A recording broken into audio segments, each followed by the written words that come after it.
आपके अपने YouTube channel उड़ान द फ्लाई पर आपका स्वागत है। और आज इस ऑनलाइन प्लेटफॉर्म के माध्यम से हम BA तृतीय वर्ष के तृतीय प्रश्न पत्र पर चर्चा करने जा रहे हैं, जिसका संबंध आर्ट एंड आर्किटेक्चर से है, कला और स्थापत्य से है। और यह जो पेपर है वो प्रतियोगी परीक्षाओं के दृष्टि से भी बहुत महत्वपूर्ण है। तो हम लोग चलते हैं, देखते हैं।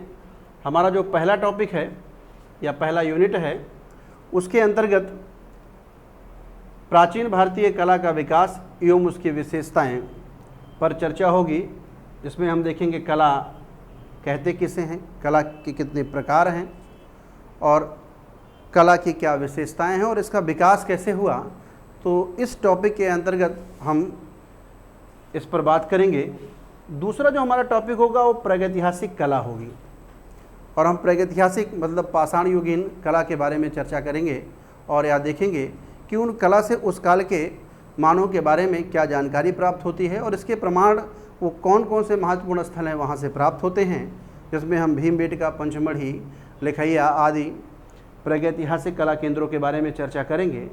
जो हमारा तीसरा टॉपिक होगा वो हड़प्पा कला एवं वास्तुकला होगा, जिसमें हम सिंधु सभ्यता की वास्तुगत विशेषताओं पर बात करेंगे और सैंधोकालीन मूर्ति कला पर बात होगी। और उस मूर्ति कला के अंतर्गत हम मृण मूर्ति कला, धातु मूर्ति कला और पाषाण मूर्ति कला के संदर्भ में हम बात करेंगे। जो हमारा नेक्स्ट टॉपिक होगा या नेक्स्ट यूनिट होगा, उसका संबंध मौर्य काल से होगा। किससे होगा? मौर्य काल से। और इसके अंतर्गत मौर्य युगीन वास्तुकला और मौर्य युगीन मूर्ति कला पर चर्चा की जाएगी। नेक्स्ट अशोक के एकात्मक पाषाण स्तंभ और उस पर पाश्चात्य प्रभाव, यह बहुत ही महत्वपूर्ण टॉपिक है और जिसमें अशोक के स्तंभ की क्या विशेषताएं थी और यह भी देखेंगे कि यह विशेषताएं अशोक के बाद कैसे समाप्त हो जाती हैं। और इसी को ध्यान में रख कर के बहुत सारे विद्वानों का यह आरोप है कि इनके जो भी स्तंभ हैं उस पर पाश्चात्य प्रभाव परिलक्षित होता है। तो हम दोनों एक बिंदुओं पर भारतीय और विदेशी पक्षों के बारे में इसके अंतर्गत चर्चा करेंगे और यह प्रश्न भी बहुत महत्वपूर्ण है। आगे हम शैलोत्कीर्ण गुफाओं के बारे में चर्चा करेंगे। आप देखेंगे कि पहले प्राकृतिक गुफाएं तो बहुत थी, लेकिन किसी शासक द्वारा पहली बार जो गुफा का निर्माण किया गया वो समय था मौर्य काल और शासक अशोक थे। हम देखेंगे ये गुफाएं कहाँ पर हैं और इनकी अपनी क्या विशेषताएं हैं। आगे मौर्य युगीन मूर्ति कला पर भी चर्चा की जाएगी। नेक्स्ट तो टॉपिक है स्तूप। स्तूप कहते किसे हैं, स्तूप का उद्भव एवं विकास, स्तूप के प्रकार और महत्वपूर्ण स्तूपों पर भी चर्चा की जाएगी।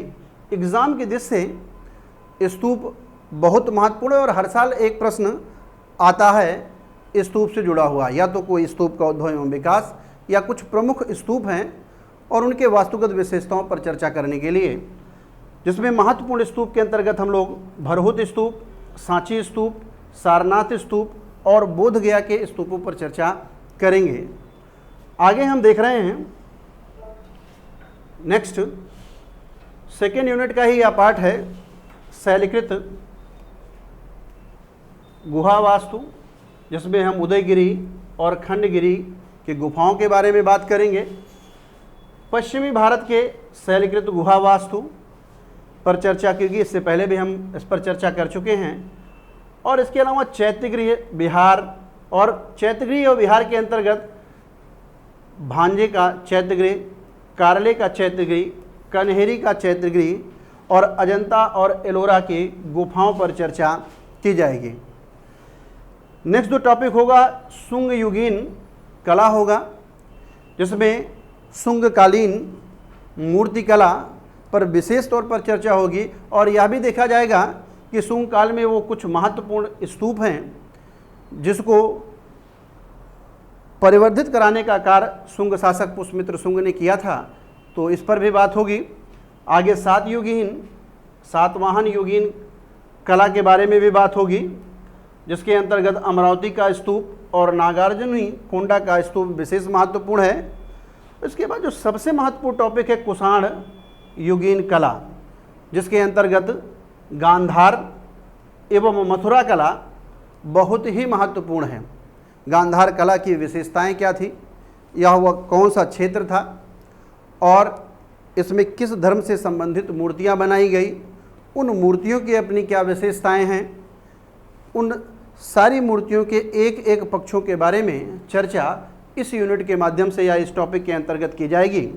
और इसी प्रकार हम मथुरा कला के बारे में भी पढ़ेंगे और यह देखेंगे कि मथुरा कला के अंतर्गत किन किन धर्मों से संबंधित मूर्तियां बनाई गई और इन मूर्तियों की अपनी क्या विशेषताएं थी। इसी प्रकार हम कुषाणकालीन मूर्तिकला की चर्चा करते हुए उस मूर्तिकला के विभिन्न पक्षों पर भी बात करेंगे। और अब जो हमारा नेक्स्ट सिलेबस का जो टॉपिक है वो यूनिट 3 है और जिसका संबंध गुप्त काल से है, गुप्त युगीन कला से है। गुप्तकालीन मंदिर की वास्तुकला, गुप्तकालीन मंदिर वास्तुकला की क्या विशेषताएं थी, या मंदिर किस शैली में बनाए गए थे। तो हम नागर मंदिर शैली की वास्तुगत विशेषताओं को संदर्भ में ध्यान में रखते हुए हम गुप्तकालीन मंदिरों की चर्चा करेंगे और यह भी देखेंगे कि नागर शैली की अपनी क्या विशेषताएं थी और क्या यह विशेषताएं गुप्तकालीन मंदिर में हमें दिखाई पड़ती हैं, और अगर दिखाई पड़ती हैं तो वो कौन कौन से मंदिर हैं और क्या इनका इस शैली का विकास अचानक हुआ या इसमें मंदिरों के संदर्भ में इसके विकास को हम समझने का प्रयास करेंगे। तो इस तरीके से हम नागर शैली के मंदिर पर चर्चा करेंगे और विशेष तौर पर इन मंदिर के अंतर्गत भीतरगांव का मंदिर और देवगढ़ का दशावतार मंदिर महत्वपूर्ण है।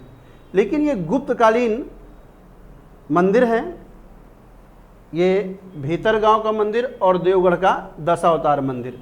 तो इन मंदिर के संदर्भ में इनके वास्तुगत विशेषताएं, यहाँ की मूर्तियों से संबंधित इनके स्थान और इनकी कलागत विशेषताओं पर चर्चा की जाएगी। इसके अलावा गुप्तकालीन मूर्तिकला का केंद्र का कौन सा स्थान था और उसकी अपनी क्या विशेषताएं थी, उस संदर्भ में भी आपसे बात होगी।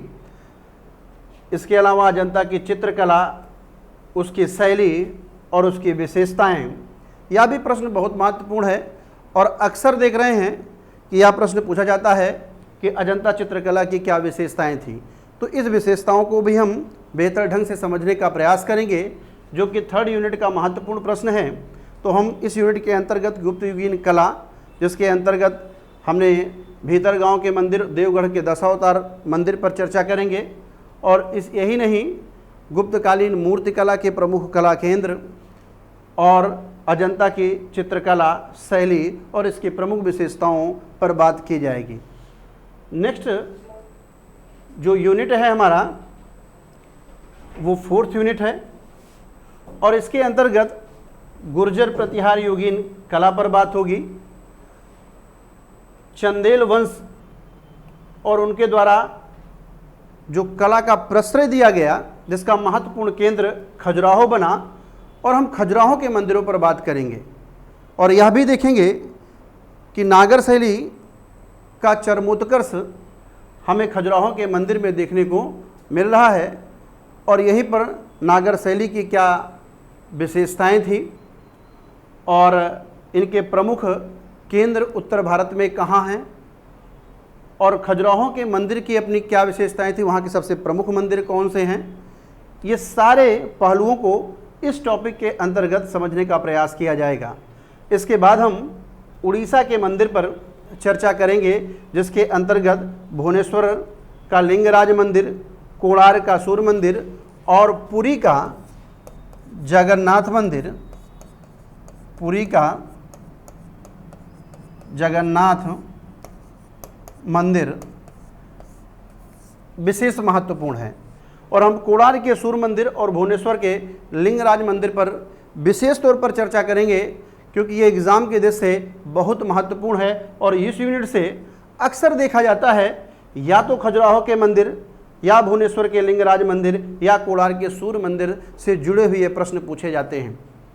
तो 4th यूनिट का सिलेबस बहुत कम है, लेकिन अगर थोड़ा मेहनत कर लेंगे तो यह यूनिट हमारे लिए बहुत सरल हो जाएगी। आगे हम यूनिट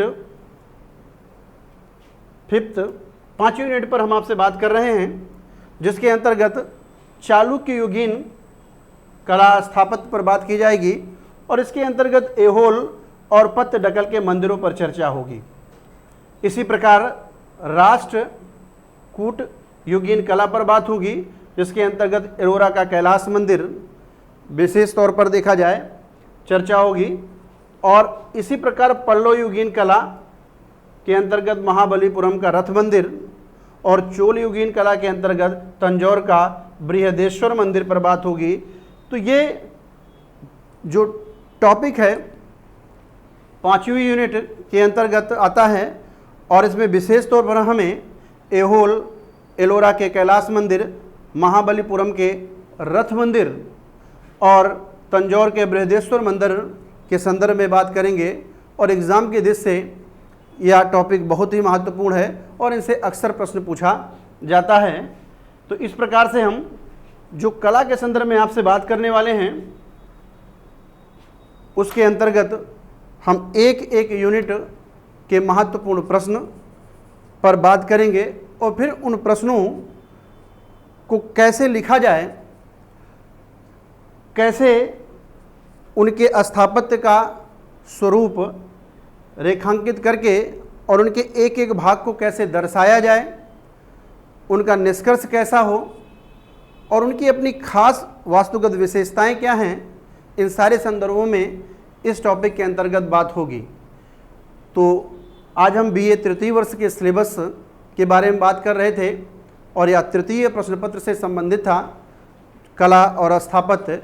और जल्दी ही हम अपने नेक्स्ट वीडियो में आपसे मिलते हैं और जिसके अंतर्गत हम एक एक टॉपिक के महत्वपूर्ण प्रश्नों पर बात करेंगे और फिर एक एक प्रश्नों को हम एनालिसिस करेंगे, ताकि आप बढ़िया कला और स्थापत्य के संदर्भ के जो भी प्रश्न पत्र हैं उनकी बढ़िया तैयारी कर सकें और एग्ज़ाम के दिन को भरपूर आप देखा जाए कि तैयारी करने के बाद एक अच्छा मार्क्स आप ला सकें। ठीक है, धन्यवाद।